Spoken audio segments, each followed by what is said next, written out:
Great, everyone. So here we are.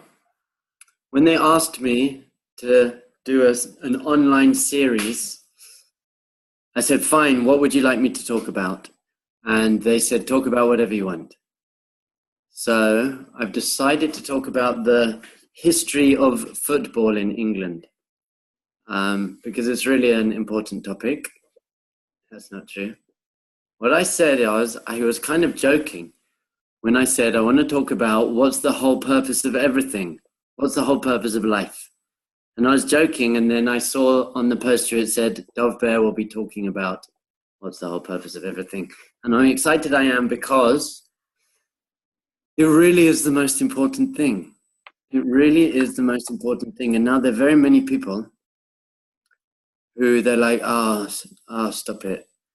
I'm just getting by, and it's too heavy, it's too heavy. So I think the thought crosses everyone's mind at sometime in their life. What am I living for? What's the point? What are we doing here? But for many people, it's just too much of a question, or they maybe feel there isn't an answer, or it's a bit too scary, or it's just like kind of, I don't care, leave me alone. I'm just getting on with my life. But really, it's the key question in life, and it's the key question that philosophers have been struggling with for centuries. And so we're going to look into it. This actual first session is going to be very philosophical. I've gone back to my philosophical roots. I did philosophy at university. And the first thing we can really know is that, and that we can not doubt, is that we are here. We are all here. Are we all here? Put your hand up if you're here. Great. So we're here. We all basically agree on that we're here. We're here in this world. So the real question is, what are we doing here? What are we meant to achieve while we're in this world? And I often tell the story of my grandfather, who died when he was 100 years old. And he was an amazing man, and he was completely mentally clear until the day he died. And really, towards the end of his life, he started asking big questions. What am I doing here? Have I achieved what I was meant to achieve? And we spent many, many hours talking together. And he'd ask me questions, what happens after you die? And he started asking amazing questions. We had hours of very interesting conversations. And he'd said to me many years before that, he said to me, you don't want to live an I should have life. So I said to him, what do you mean by that, Grandpa? And he said, when you get to 90 years old, you start looking back on your life. There's not so much necessarily to look forward to. You start looking back on your life, and you look back on your life, and you start thinking things, for example, I really should have traveled more, or I should have been to the gym more, and I maybe be healthy. I shouldn't have let what other people think about me affect me so much. I should have spent more time with my children, less time, at work. And one of the major things is maybe I should have worked out really what the point is, if there is a purpose. Is there a purpose? There might not be a purpose to life, by the way. We're going to have to look into this. Is there necessarily a purpose to life? And what is that purpose, and how can we live by that purpose? I speak to very many, many people, lots of people one-on-one. And when you say, what do you want in your life? What's the goal in your life? Two things really come up. And one is success. I want to be successful. And the other one is, I want to be happy. I want to be successful. I want to be happy. So it's very important. It's very important to understand, well, what does it mean to be successful? What does it mean to be successful? Everyone wants to be successful, and everyone wants to be happy. But people don't necessarily have a definition of what success is, or a definition of what happiness is, and how to achieve it. So we've got to understand what is it and how are we going to achieve it.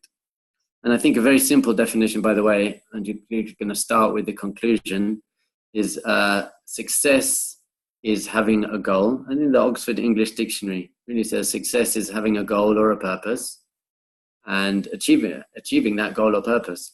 And I would believe that once you do that, you'll feel happy.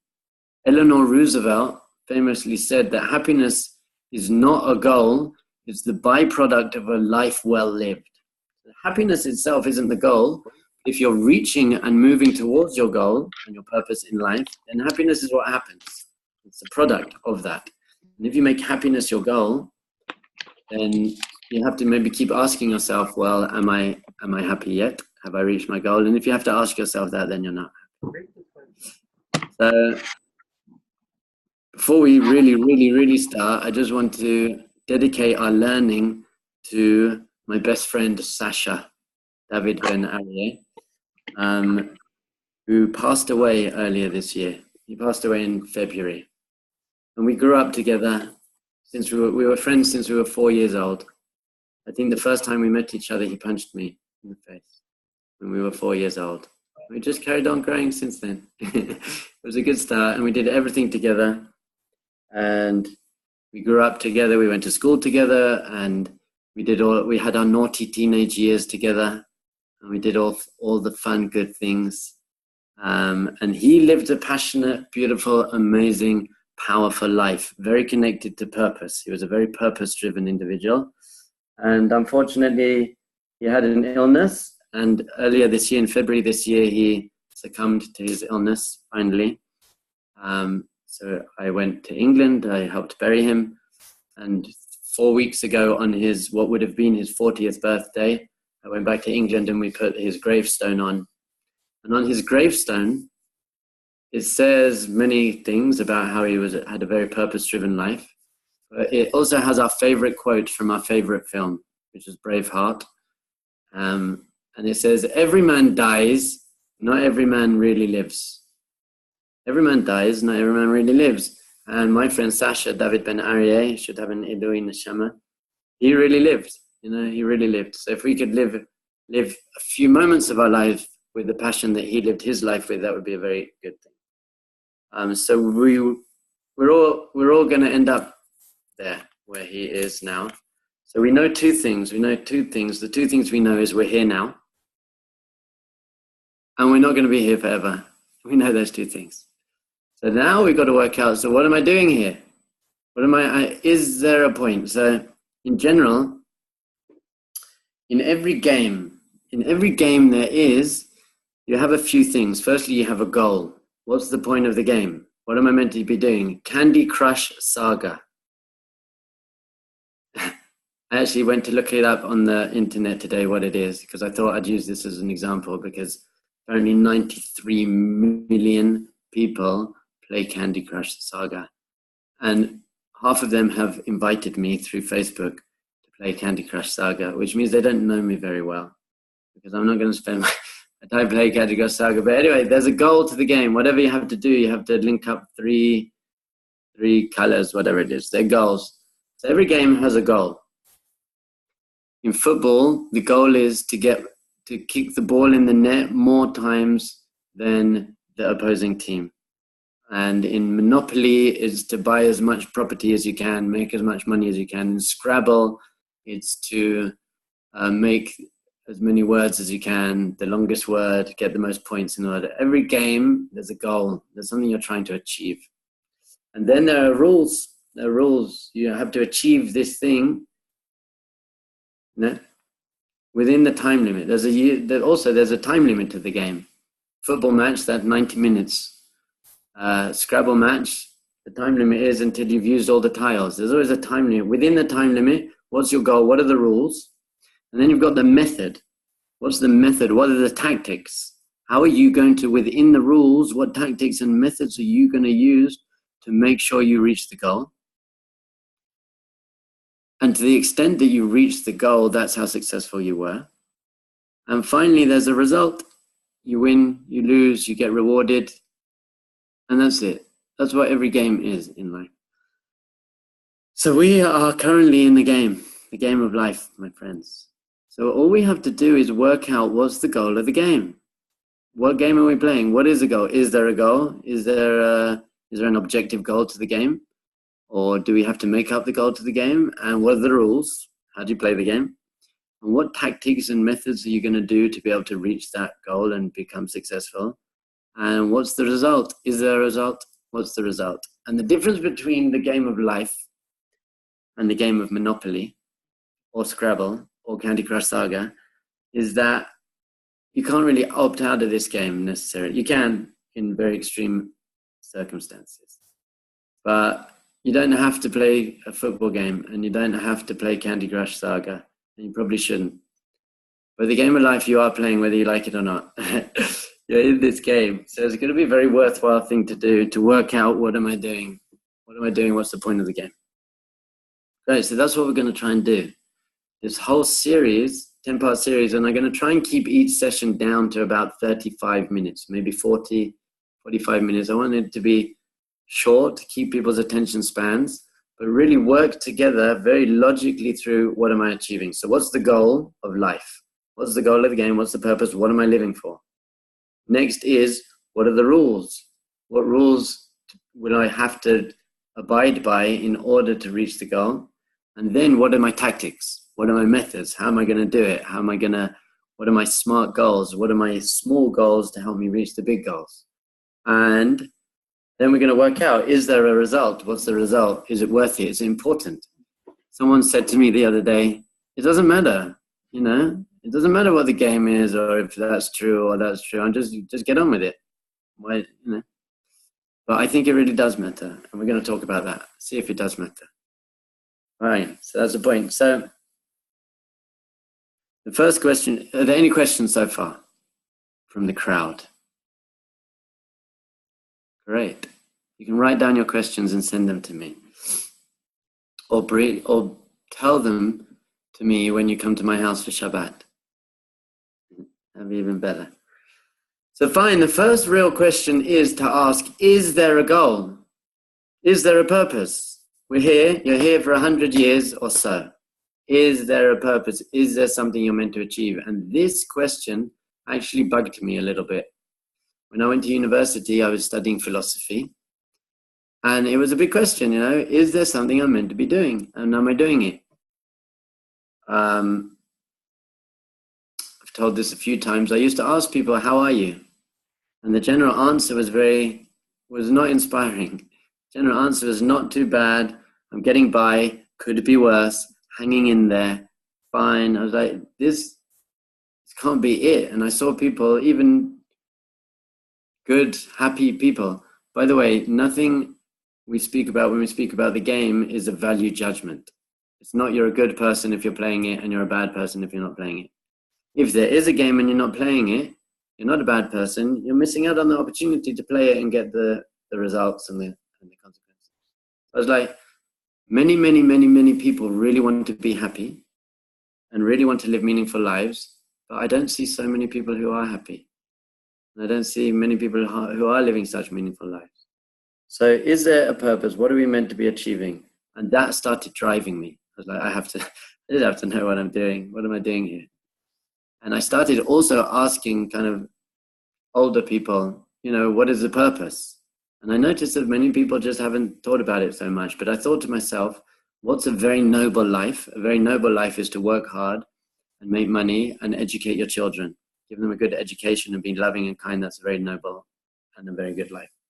But maybe there's something beyond that I'm meant to be tapping into. So is there a purpose? Now, from all the philosophies I've studied, after doing philosophy at Manchester University, I lived in Asia for 6 years, getting very deeply into especially Buddhism and Hinduism and Christianity. I learned a bit.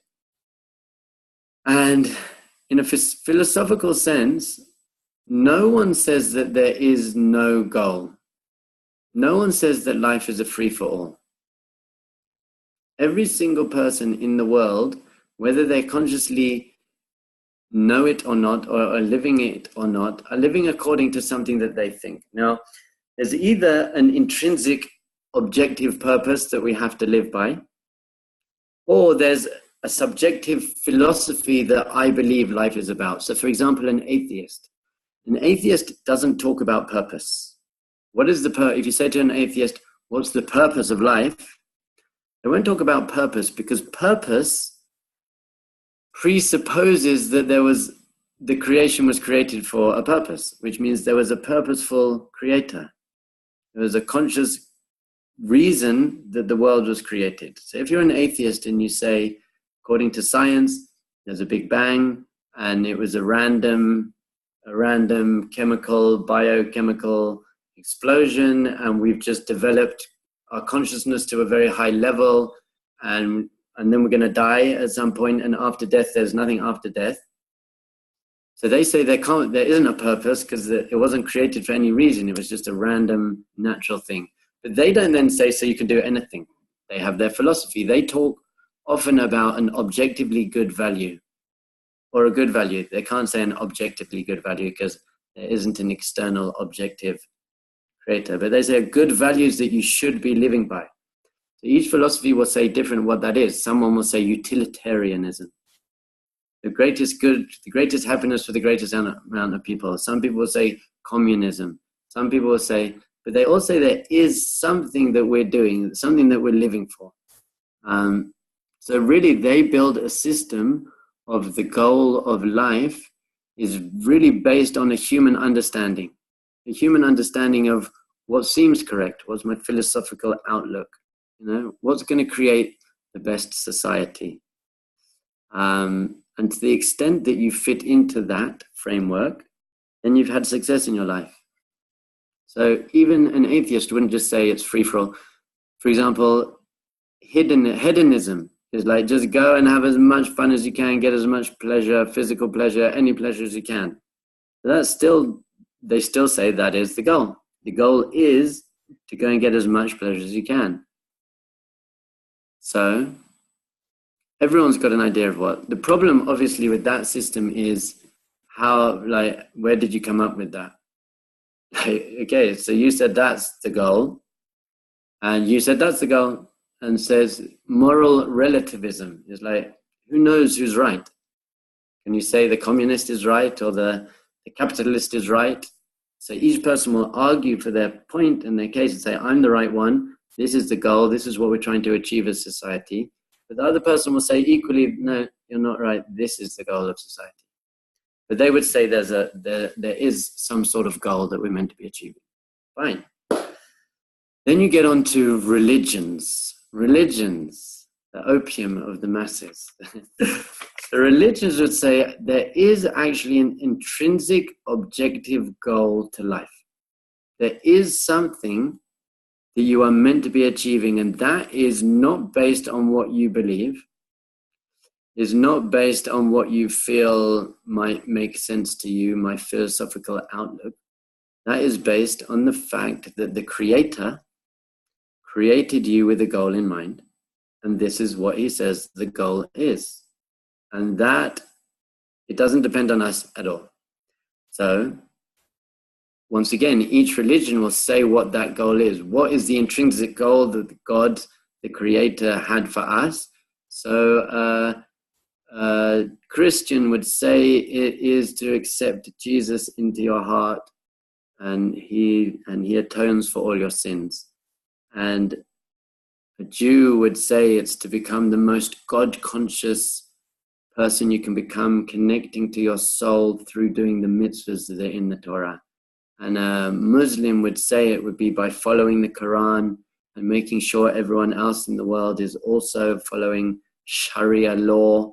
That's how this is the reason that God created the world. So there's an intrinsic goal, purpose. Now we've got to work out which one of those is the right one to follow. We're going to try and do that as well.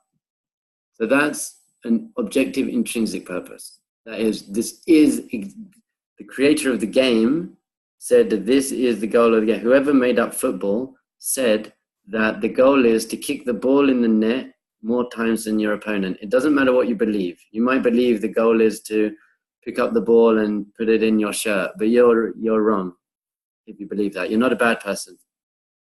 I'm going to say this many, many times. You're not a bad person. If there's an intrinsic purpose, the creator of football says this is the purpose. It doesn't matter if you think it is or not. That is the purpose. Fine. There is one kind of middle ground. It's called deism. The deists, I think Einstein was actually maybe one. They say that God created the world, but then he kind of stepped back and says, okay, guys, you go and kind of do what you like, which seems very philosophically interesting to me, but it is a kind of middle ground. So there is a God, but then he says, I don't really care what you do. Fine. Interesting. So I talk to very many people. And I say to them, what's meaningful in your life? What's meaningful in your life? What are you living for? What are you passionate about? What are you really passionate about? And unfortunately, there are many people who I speak to and they're not so passionate about anything. What are they yearning for? What are they living for? What does it even mean for something to be meaningful? This is meaningful. Meaningful means this has significance. This has actual significance. Wow, what makes something meaningful? Does someone want to try and answer that question? I think something is meaningful insofar as it connects you to the purpose. If it connects you to your goal and your purpose, it becomes meaningful.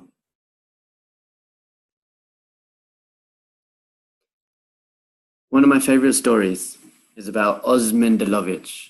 He's one of my heroes. So Oz Mendelovich grew up in Israel, and his father was in the Golani, a top unit in the Israeli army. And since he was a little boy, he just wanted to be in the Golani and fight in the same unit as his Abba.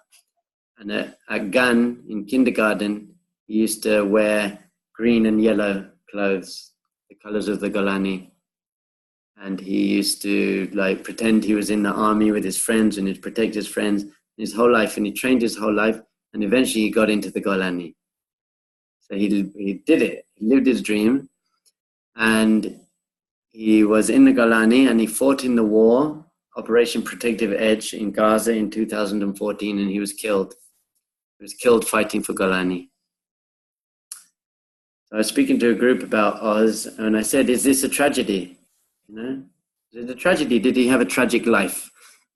And it's really two different questions, because really the answer is, it is a tragedy. If anyone dies young or old, but really if anyone dies young, it's a tragedy, especially for the family, and for his girlfriend, it's a tragedy. But did he live a tragic life? Not at all. He did not live a tragic life. He lived a life where he had something he believed in, and he passionately fought for that thing. That's not a tragic life. That's an amazing, meaningful life. He had a meaningful life. We've got to look into that a little bit deeper. But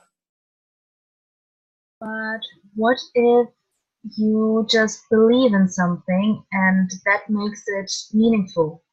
I mean, and if you believe that, I don't know, the sky actually is green, and you believe with it from the deepest of your heart, and then you spend your entire life trying to prove it and using scientific methods, and maybe you don't achieve it, but yet you believe in it and you fight for people to believe in it too. I mean, that wouldn't make it true, or maybe it would, what do I know, but awesome. That's such a beautiful question. That's such a beautiful question. I think this is the answer. But thank you for, I'd like to just sit in the question for a bit. I'm going to say this is the answer. In fact, you know what I'm going to do? Just because I'm Jewish and I'm a rabbi and this is what we do, I want to try and take your question and make it even stronger, if I could make it stronger. For example, some people I speak to, what are you passionate about? What are you passionate about? Their answer, really lots of people, is my sports team. Borussia Dortmund. What do you have in Berlin? Anyway, whatever it is. So my sports team, the New York Yankees, whatever sports team, and they're passionate about that. And they're living their life for that. And they spend their money on season tickets. And they know all the names of all the players. And they go to all the matches and they know all the history. And they get upset when their team loses. And they get happy when their team wins. And they go to sleep thinking about it. Does that make it meaningful? I think that's almost kind of what your question is. Just because you're passionate about it and you think it's true, and doesn't make it meaningful, because if we actually break it down, is basketball meaningful in any way? Like, is it really like guys running around? I like sport, by the way. I play lots of sport. I like to watch sport once in a while, but not as my religion. I don't make it my religion. So really, one would say, on an ultimate, objective, intrinsic level, I don't believe God made the world for people to throw a ball into a hoop. So your question is, just because you think it's meaningful and you live for it and passionate, that doesn't mean it is meaningful necessarily. And it doesn't mean that the more you get close to it, the more successful your life is. And by the way... But maybe it does. Maybe it does. Okay. Someone actually said this. It's good, because I had this conversation. So I was talking to a guy, and he basically said this. He says, everything is about the Yankees. I've forgotten what team it was. And I said, if, God forbid, your daughter was really, really, really sick, and she had to have an operation during the Super Bowl or the FA Cup final, the World Cup final, would you miss the World Cup final for you to be with your daughter for her operation? And he said, yeah, of course I would. Like, stupid question. And I said, yeah, because it shows you what's really meaningful to you is life, especially your daughter's life. Relationships, life itself has importance. And for you, at that moment, you're not thinking about the Super Bowl. It doesn't mean anything to you. It doesn't mean anything to you. So I'm going to take it even a step more intense, if I may. Hitler was passionate about something, and he was very successful, very, very successful and very passionate. And probably, I'd imagine at some points when he felt he was winning, he was very happy. He had a goal that he was passionate about. He was achieving it really well. He must have felt pretty good with himself. So does that automatically make it good or meaningful, or is he really successful? You hear that? Hear that? So I'm taking the question even deeper. Just because you are living for something and you're passionate about it and it has meaning to you, is it the right thing? How do you know it's the right thing? You might be passionate about something that's not meaningful at all. For example, sport. Once again, I love sport. I watch it. If that's what you're falling asleep thinking about, maybe it's not right. Or B, even worse than that, you're passionate about something that is actually wrong. So some people might look at Oz Mendelovich. The people who are in Gaza would look at Oz Mendelovich and say, he didn't live a meaningful life at all. His life was tragic. He got it completely wrong. He just got it wrong. So I look at Oz Mendelovich and I say, okay, so he fought for what he believed in the state of Israel to protect the Jewish people. And someone who hasn't got the same philosophy as me would say, no, you're wrong. Oz wasted his life. That's why it's actually important to start understanding, is there an actual goal? What is the goal? Which is the goal? Was Hitler right? Was Hitler right?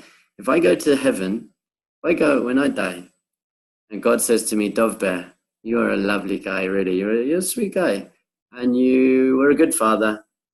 And you helped many, many people. But really, I created you because you were meant to be worshipping Jesus. That was the point of creation. So you're going to go to heaven. You're fine. You're a good guy. You basically got some points because you're a good guy. But you missed the point. You wasted your life. You missed the point. What you were doing was meaningful to the extent that you helped other people and you got that's good. But the real meaning of life was to accept Jesus into your heart. I'm going to be like, okay, I'm not a bad person, but it's a shame. I missed the opportunity. This is why I started asking the big 3 questions. Who's ready for the big 3 questions? Me. I'm ready. These are the big 3 questions. And I asked many people. The first question is, what do you believe? And I really want you guys to actually start thinking about this. Because I've asked many people, what do you believe? What do you believe?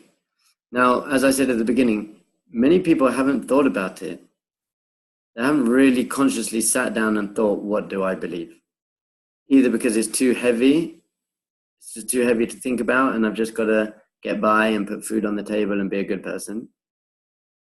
What do you believe? Go and ask 80-year-olds, what do you believe?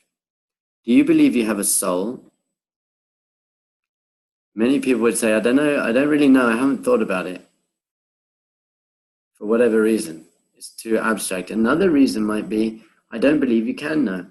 I just don't believe you can ever know. So I'm going to do my best.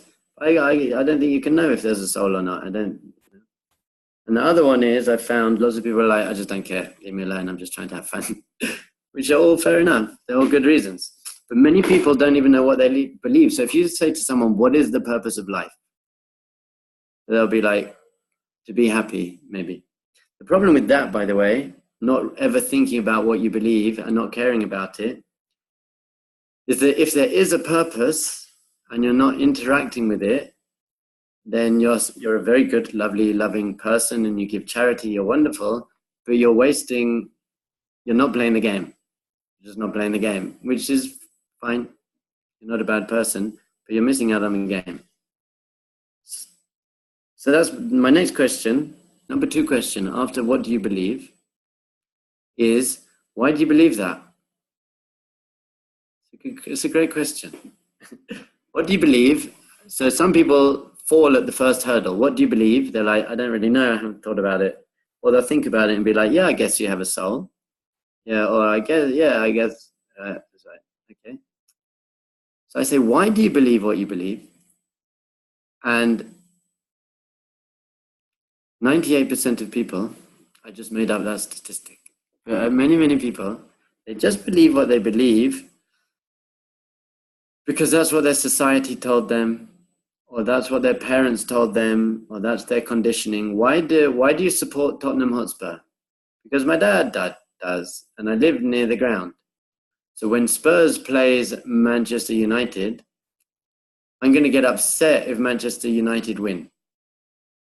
But it seems a bit strange, because if I was born, however, 200 miles up the M1, however far it is, 3 hours north of London in Manchester, then exactly the same game would have been played, but I'd feel really happy at the result. Based on completely random, I just happened to be born there, or my dad told me. If you were born in India, you would worship many gods and go to temple and eat rice. If you were born in China, you'd be a communist and eat rice. If you were born in Mea Sharim, just down the road, you'd have 15 children by now and pay up. And most people just become a product of their society. That's it. And very few people stop and say, why do I believe what I believe? What's it based on? Why do you believe that? Another thing is that people do it because it feels right. This just feels right to me, which is great. I think that's lovely. Your emotions are very important. But what feels right to you doesn't feel right to the other person. He feels that feels right. And it's really, or it makes sense to me. It makes sense to me. So it's like, okay, that's good. I'm glad that you believe what you believe because it makes sense to you. That's a very solid, logical thing.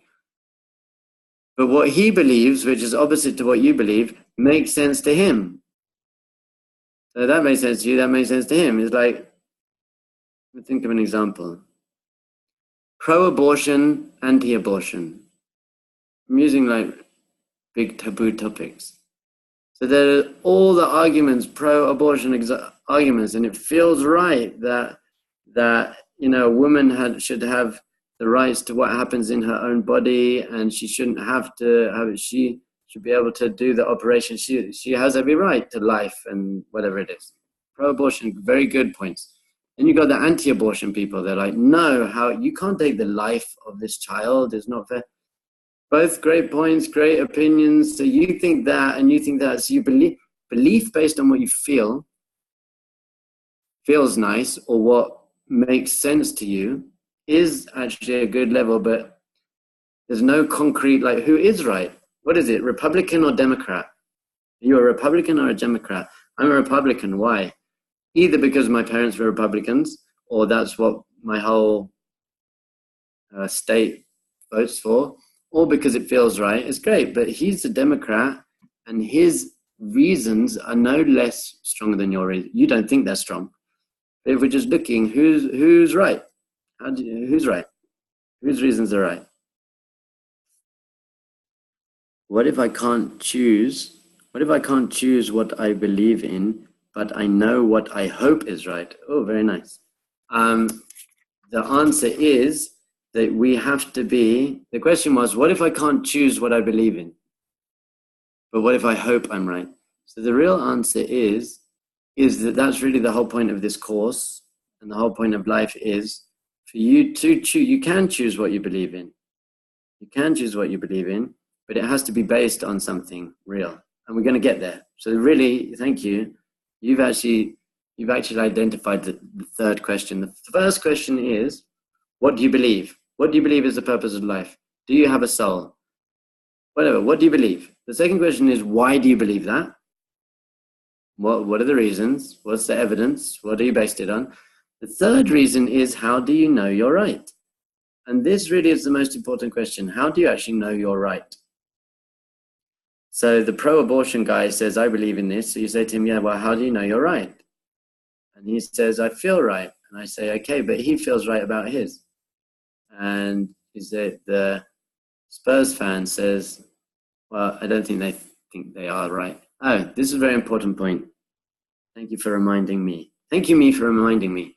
I want to talk a little bit about the truth. Let's talk about truth for a moment. Now, there are some things in life that they're not true or false things. They're just a matter of opinion. So, for example, what is a better color, red or blue? What's a better color, red or blue? The answer to that is that you can't, neither are better. I like red more and he likes blue more. It's just a matter of opinion. I was about to say, who's a better team, Spurs or Arsenal, but Arsenal is a better team. But I like Spurs more. But what's the most beautiful city in the world? Rome is more beautiful than Paris. Okay, well, it's just a matter of opinion. Chocolate, what's nicer, chocolate or vanilla? Matter of opinion. So for those things, they're not factual. They're not a true or false answer. There's no objective truth to those things. However, there are other questions that are true or false. I have a beard. That is a statement. Is that true or false?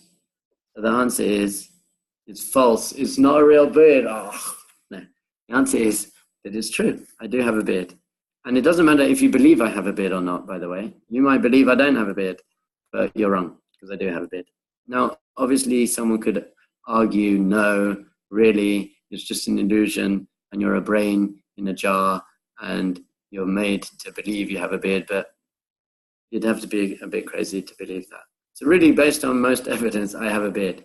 London is the capital of England. That's not it's not about your opinion. It's true or false. Maybe we'll have a game. Let's play a game. Tell me, is this question A, an opinion question, or B, a true or false question, which means an objective truth? Annapurna is the most beautiful mountain in the world. Is that A, opinion, or B, fact? Great, thank you everyone who dialed in. That's just an opinion. A, thank you, Maria. You're so participatory. Okay, that's A. How about this? You have a soul. Is that A, opinion, or B, fact or not fact? True or false? Good. Thank you, everyone. So it's B. Is true or false? Okay. Oh, interesting. So we're going to have to get into this a little bit more. You have a soul is a statement, is not an opinion. I'm not asking if you believe you have a soul or not, but you either do have a soul or you don't have a soul. You either do have a soul or you don't have a soul. So it's not based on your opinion. If you don't believe you have a soul, but you do have a soul, it doesn't mean you don't have a soul. Do you understand that? I just want to make sure that this is clear. I have a beard. What if you only have a soul if you believe in it? Okay, but that's not what a soul is. It's like a beard. I have a beard. Let's say you couldn't even see how about this? My father has a beard. My father has a beard. Is that you have a beard? Yeah, but you can see mine. There's evidence. My father has a beard. Is that a matter of opinion, or is it a true or false statement? It's a true or false statement. It's true or false. Now, do you know which it is? Do you know if it's true or false? You don't know. But it doesn't matter if it's not based on what you believe. It doesn't depend on what you believe. Correct? You might not know which it is, but it doesn't depend on what you believe. So the same is true for you have a soul. Do you believe you have a soul or not? It doesn't matter. Either you do have a soul, or I'll give you another example. I have a piano. I'm going to make a statement. I have a piano in my house. Is that a matter of opinion, or is it true or false? True or false? It's true or false. Correct. Do you know which is the answer? I don't know. You don't know, but does it matter? If you say, I believe that he has a piano so much, would that create a piano? No. No, because it's not based on what you believe. I either have one or not. So when I say I have a soul isn't something that if you believe in it, it appears, and if you don't believe in it, it doesn't. It's like a beard, or it's like a piano. The difference between a soul and a beard and a piano is the piano and beard is very easy to prove because you just have a physical, you can see it. Soul's much more difficult to prove because you can't see it. So you'd have to, your answer to that question, I do or I don't, needs to be based on evidence. By the way. But, I mean, if we go back to philosophy, there is this opinion that after death, or let's say generally you get what you did believe in your entire life.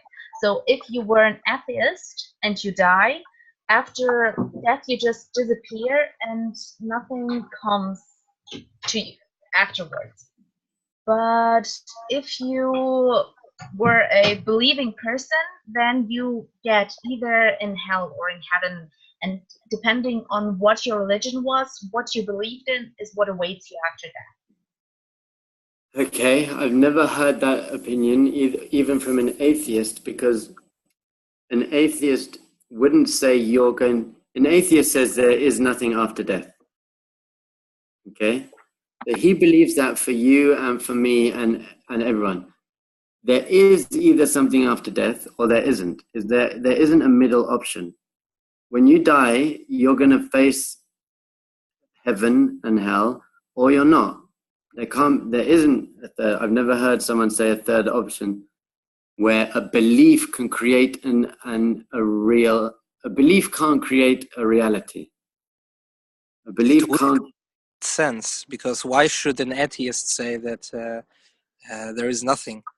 If it's by this definition, then an atheist would say there is something and he could live on.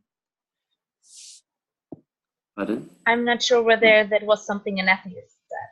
It just is a philosophical idea.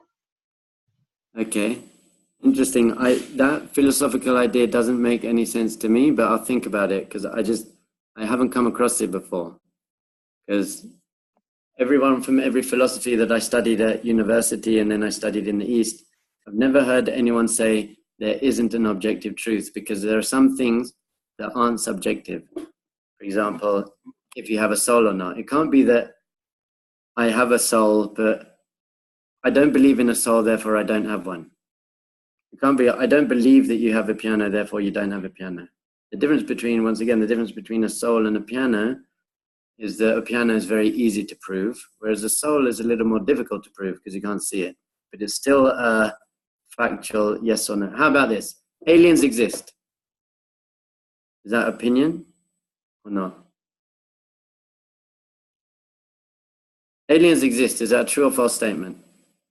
That's a true or false. They do exist or they don't. If you believe they exist, that's not going to make them exist if they don't exist.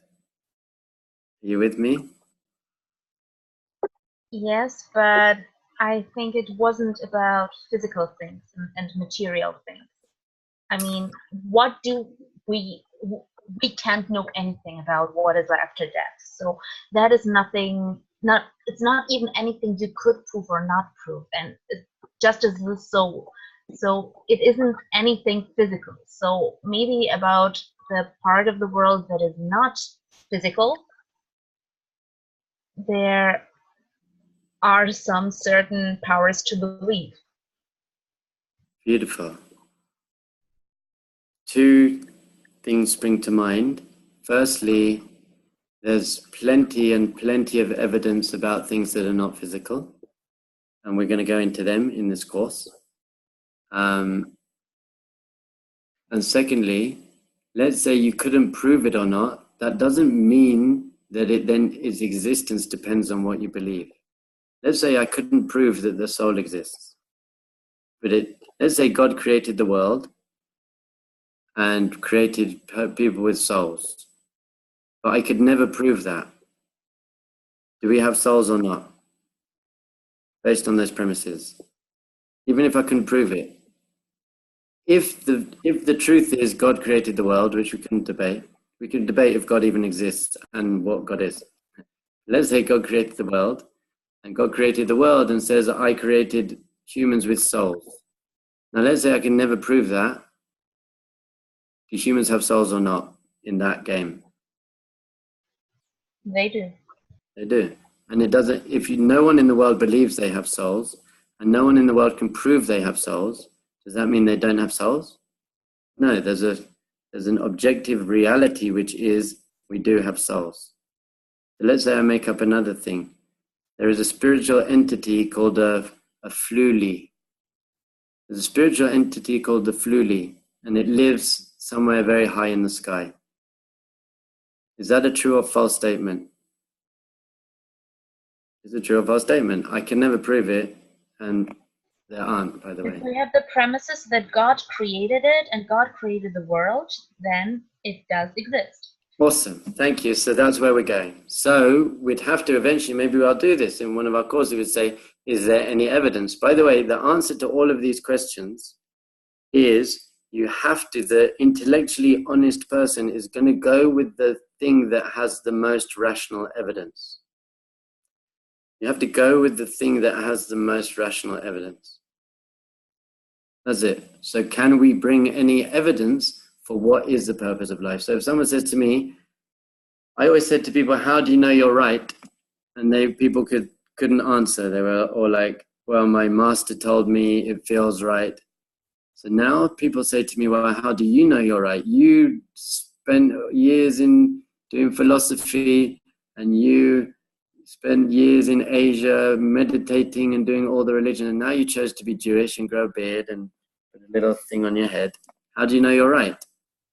So my answer is I've got evidence, very, very strong evidence, and I'm following the evidence. That's all. I base my beliefs, and this is what Judaism teaches. We don't believe in blind faith. Hallelujah, I believe. I need God to exist because life is meaningless without God. Bad reason. I base what I believe on the evidence. So God exists. Here, let's just take it where you're going. I like where you're going. God exists or God doesn't exist. Once we define God, God exists or God doesn't exist. There isn't a third option. It's not a question of I believe or not. It doesn't matter what you believe. My father has a beard or he doesn't have a beard. Flulies, this spiritual entity, they do exist or they don't exist. Harder to prove than if my father's got a beard or not. But God either exists or God doesn't exist. There's no third option. Yeah? We got very philosophical. I'm usually more fun and motivational. But this is really important. This is really important. We're going to go through it, and I'm going to tell interesting, funny stories at a different point. But I just thought let's build a foundation. By the way, why is it important? Some people say to me, look, okay, great. So there is a purpose. I can't know it or I can know it, but why do I even care? It doesn't matter. And the real answer to that question is once you value the result of the game, it does become important. it becomes important. Let's say every goal you score, you get $2 million. So then it becomes an important thing. And you can use your $2 million to set up orphanages.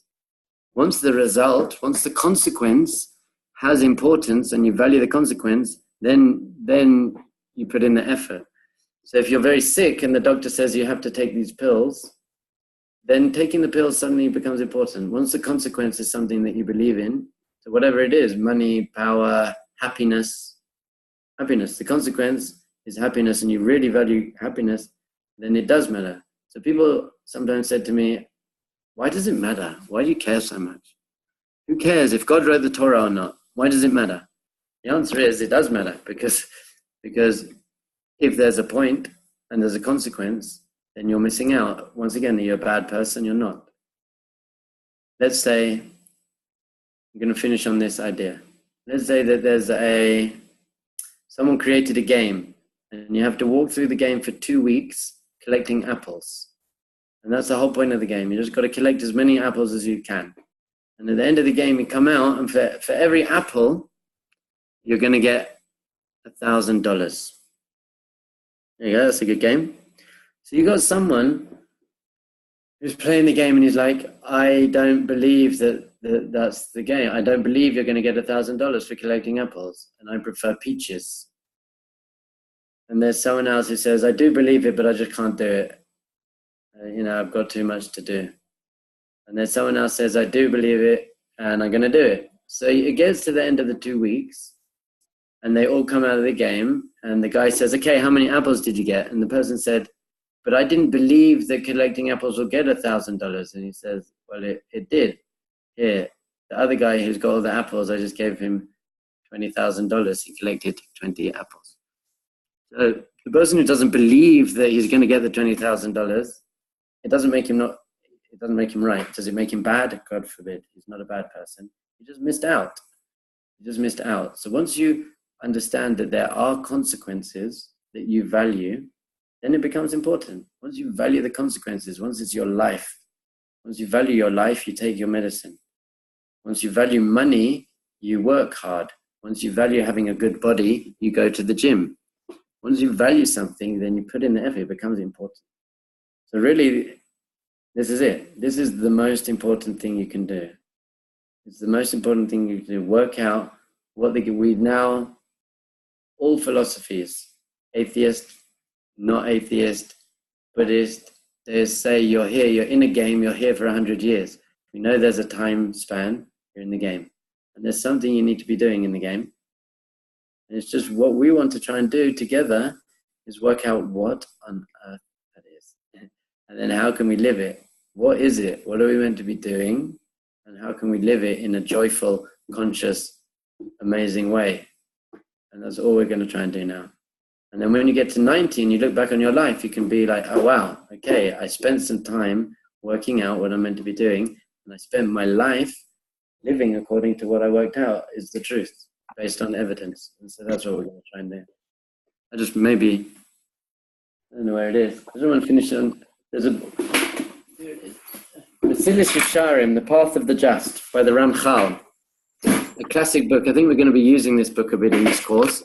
But he says, in the first chapter, he says, the foundation of all work in the world is to clarify and verify what you're doing in the world. So that's all we're trying to do. We're trying to clarify, is there a point? What's the point? Well, we know there is a point. We're going to try and clarify what is the point. How do I know that's the point? And then how do I live? Then he must determine what he's aiming for and how to achieve it. So this whole course is based on this. In Mesilas Yesharim, clarify what is the goal of life. Verify that you got the right one based on rational evidence. And then spend your whole life living according to that. Great. You can also have a beer and watch the football once in a while. Are there any questions, suggestions, complaints, donations, jokes, or recipes? Recipes my wife can give you, but toda raba. Bye. By the way, my email address is Dovber, D-O-V-B-E-R. You can write it. You can write it on the chat. Oh, really? Great. This is my. Or you can write it on this on the whiteboard. Go to the option on the bottom, share. You want share on the bottom, so you have a whiteboard. You can share the whiteboard. You can write your. Okay, share screen. Oh, here, whiteboard. Ooh. Wow.